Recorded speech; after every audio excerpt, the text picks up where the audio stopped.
السلام عليكم. اليوم في موضوع جديد على قناة معلومات فلاحية، كما وعدتكم في الحلقة السابقة اللي كانت على المرارة أو التسممات المعوية عند الأغنام.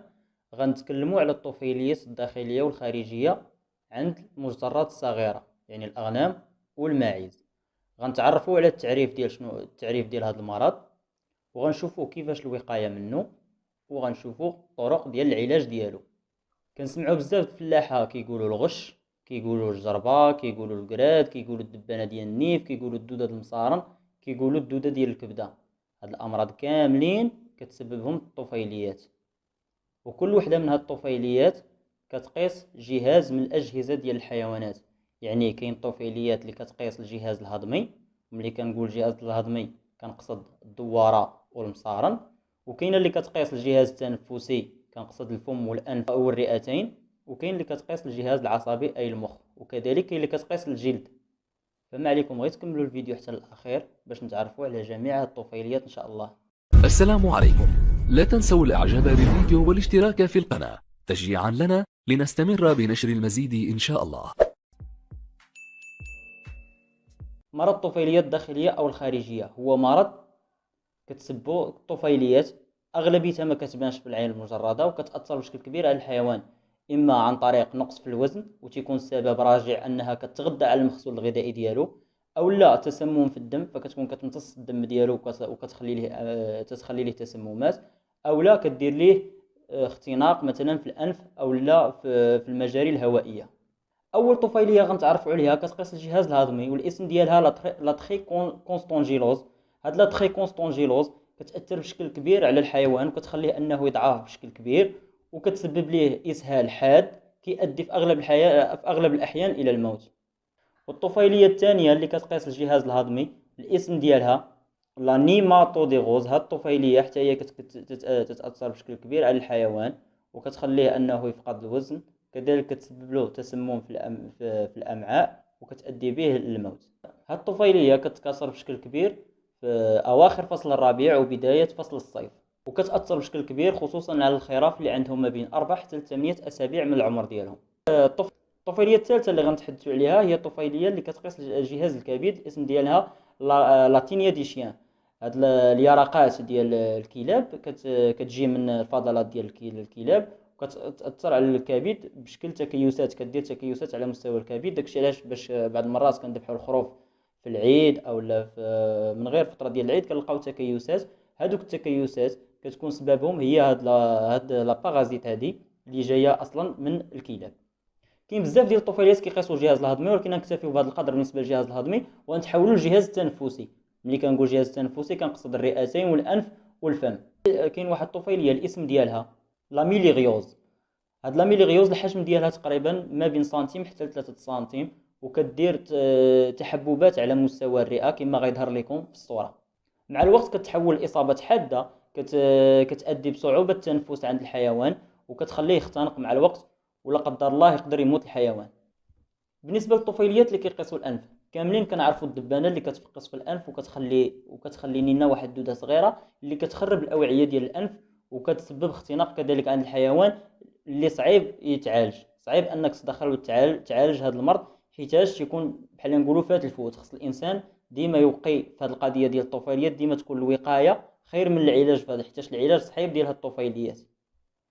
دابا غنتحدثوا على الطفيليات اللي كتقيس الجلد. كنا كنعرفوا داء الجربه المسمى لاغال بروسيبتيك، هو من اخطر الامراض اللي يمكن تقيس القاطع ديالك سواء الاغنام او الماعز.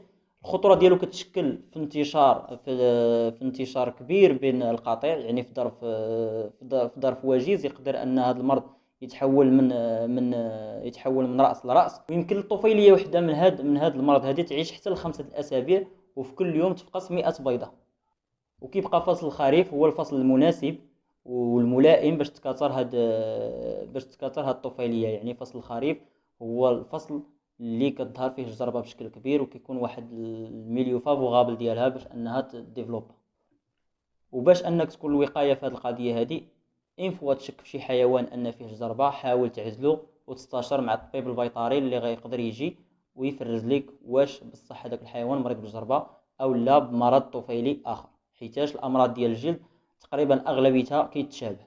كما غنشوفوا في باقي الحلقه. كاين كذلك لامياز كوتاني، هاد الذباب كتفقس داخل الصوف عند الاغنام، وكيفقس الدود اللي كيبقى ياكل في منطقه واحده عند الاغنام، وكيؤدي بضعف الحيوان حيت كيولي يتغذى على المواد الغذائيه ديالو وتساقط ديال الصوف كما غيتضح لكم في الصوره.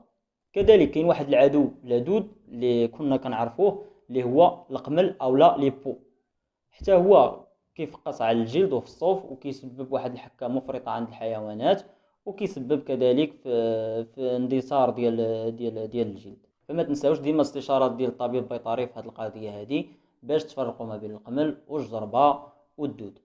وكاين كذلك واحد العدو اللي كنعرفوه كاملين اللي هو الكراد ولا ليتيك. هاد العدو هذا كيقيس لانيمال خصوصا تحت الاذن، يعني ديما نحاول انني نقلب لانيمال ديالي من تحت الاذنين باش نتعرف واش كاين الكراد ولا ما كاينش، باش ندير التدخلات اللازمه. من بعد ما تحدثنا على الطفيليات اللي كتقيس الجهاز الهضمي، والطفيليات اللي كتقيس الجهاز التنفسي، والطفيليات اللي كتقيس الجلد، الان غنتحدثوا على واحد الطفيليه كتقيس الجهاز العصبي وكدير بودوار اولا الجن اولا لا تورني، كل واحد شنو كيقول ليه، عند الاغنام اللي كتخلي تقيس لانيمال وكيبقى يدور في البلاصه ديالو اولا كيطيح. هاد البكتيريا حتى هي ملي دو شيان كتجي من الروض ديال الكلاب وكتمشي عبر الدم حتى كتوصل للمخ وكدير تكيس على مستوى المخ، كيبقى يضغط على المخ. في كلا الحالتين اما كيدير شلل نصفي، يعني الحيوان كيطيح كيتشل النصف ديالو، او لا كيبقى يدور على جهه اما على اليسار او لا على اليمين ديالو. في هذه القضيه ديال البودوار ما كاينش صراحه شي علاج او لا شي دواء. العلاج الوحيد اللي كيبقى ما كيديروهش هنا في المغرب على العلم ديالي، كيدار الدول المتقدمه، هو العلاج عن طريق العمليه الجراحيه، كيفتحوا الراس وكيحيدوا داك لي كيس. المهم انني ذكرت عدد لا باس به من الطفيليات اللي كتقيس الجهاز الهضمي والجهاز التنفسي والجلد والجهاز العصبي، غير باش تاخذوا نظره شامله على الموضوع. وباش كنقول الطفيليات كيفاش كتوصل لهاد الاجهزه هادو، خصنا نعرفوا بلي الحيوان كياكل الماكله ديالو عاديه، ودي من بعد الماكله كدوز ليه الدواره، في الدواره كتخمر وكيتم الامتصاص ديالها على مستوى الامعاء باش تدوز في الدم. يعني اي حاجه دخلت مع الماكله ممكن انها توصل حتى لاخر عضو اللي هما الخلايا. يعني اي طفيليه دخلت مع الاكل ممكن انها توصل للدواره، ممكن انها توصل للامعاء، ممكن انها توصل للدم، وفي الاخير ممكن انها توصل للاعضاء مثلا الكبد او المخ الى غير ذلك. فالان غنشوفوا شنو هما المسببات ديال هاد الطفيليات. من اكثر الاسباب ديال هاد الطفيليات هو ان الناس كترعى في اماكن النفايات، كيمشيو كيرعوا في اماكن النفايات. فهاد اماكن النفايات هو مكان غني بالطفيليات اللي كتسرب الحيوان، وكذلك كيشربوا الغنم ديالهم او المعز ديالهم من المجاري اللي كتكون ملوثه. فتما كيكون مكان اللي هو غني جدا بالطفيليات اللي كيخليها تسرب الاغنام او الماعز. كذلك الكلاب، فمن الاحسن نتفاداو اننا نرعاو في شي مكان اللي موجود فيه الكلاب، او لا كان عندنا كلاب نحاولوا اننا حتى هما نداويهم من الطفيليات ديالهم، ما علينا يستشرب من عند طبيب بيطري غادي يعطينا الدواء ديال الكلاب. سبب اخر هو ان حاول الاغنام ديالك خصوصا في العروبيات والبوادي ما تخلط لكش مع قطيع اخر ديال الجار او ديال الناس اخرين، باش ربما يكونوا هما مرادين ويعاودوا لك القطيع ديالك سواء بالجربه او خصوصا الطفيليات الخارجيه اللي كتقيس الجلد. للوقايه من الطفيليات الداخليه والخارجيه عند الاغنام، اولا خصنا نتجنبوا الاسباب اللي قلت قبل، يعني هذوك الاسباب 4 خصنا نتجنبوهم. ما نسرحوش في شي مكان فيه النفايات، ما نشربوش الغنم ديالنا في واحد المكان اللي ملوث، ما نشركوش الحيوانات ديالنا مع حيوانات اخرين، نداويو الكلاب اللي عندنا. ثالث شيء ان كل ما حسيتي بان القطيع ديالك فيه واحد الطفيليات سواء داخليه او خارجيه، ما عليك غير تستشير الطبيب البيطري باش يعطيك العلاج المناسب. والوقايه خير من العلاج، يعني تكون وقيتي القطيع ديالك في الاول قبل ما يتكاثر داك الطفيلي، حيت الطفيليات كتتكاثر وكتنتقل من حيوان لحيوان بشكل سريع. رابع شيء هو انني نوقي القطيع ديالي بمضاد للطفيليات الداخليه والخارجيه، سواء الرايب سواء لانفيرميكتين انجيكتابل، يعني لانفيرميكتين اللي كيدق تحت الجلد. وكذلك ملي ندخل القطيع، شريت قطيع من السوق، كذلك ما ننساش انني حتى هو نعالجو بمضاد ديال الطفيليات، باش حتى الا كانت فيه شي طفيليات ما يعاديش ليا القطيع ديالي. هنا غنكونوا وصلنا لنهايه الحلقه. ما عليكم غير تشاركوا هذا الفيديو مع كاع الفلاحه اللي كتعرفوا او الناس اللي عندهم الكسيبه، باش تنتشر المعرفه وتنتشر، الناس تولي عندها وعي بكيفاش تحمي القطيع ديالها وتجنب الخسائر الاقتصاديه اللي غالب الاحيان كيكون السبب ديالها بسيط.